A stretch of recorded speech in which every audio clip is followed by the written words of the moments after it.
Umurangi Generation is a strange game to talk about. It's a story told without a single line of dialogue, and because of it, one could easily miss the story that is told and think of it as a simple photography sim. Developed by the indie team Ori Game Digital, Umurangi Generation is a game about taking photos in a strange city. Each stage is set in a different part of said city.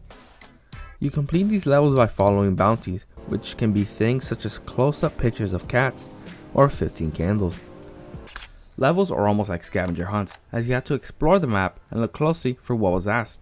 Adding to this, levels are often riddled with secrets that you can discover.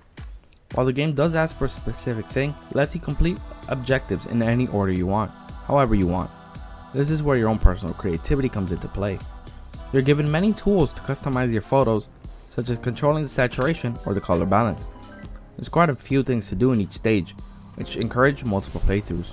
And to that, there's also optional objectives that add towards your overall goal.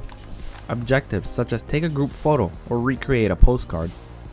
However, I do not appreciate that some of the item descriptions are purposefully vague.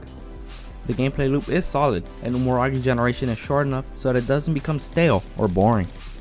There's a sense of style and vision that oozes from every corner of the map. Items and graffiti are deliberately placed and hand-drawn.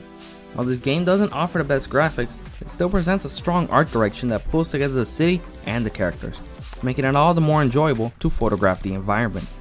Thanks to its composer, Thor High Heels, the soundtrack gives off a futuristic, surreal atmosphere that without it, the game wouldn't work as effectively. Plus, they're absolute bangers. Looking at Umurangi Generation as a simple photography sim would be a mistake, in my opinion, as it offers an intriguing story. Each level feels like still moments in time. People enjoying the moment, soldiers lounging around, your friend Penguin casually chilling. But hanging above these dioramas is the unavoidable end of the world that is much closer now than it ever was. The streets each tell their own history, very much looking at you and conveying the fact that they were here before you, and their stories are not yours to know, because you are a simple photographer providing a photo for the end of the world.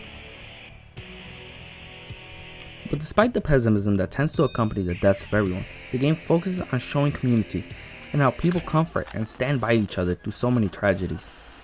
While it still has that feeling of dread, anger, and frustration at the powers that failed at protecting us, there are still people coming together, enjoying each other's company, their art, and music.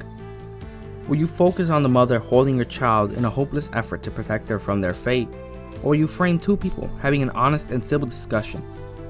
You get to decide how you will frame the final days, because after all, the game is dedicated to the last generation, the generation that will experience this and have to see the world die.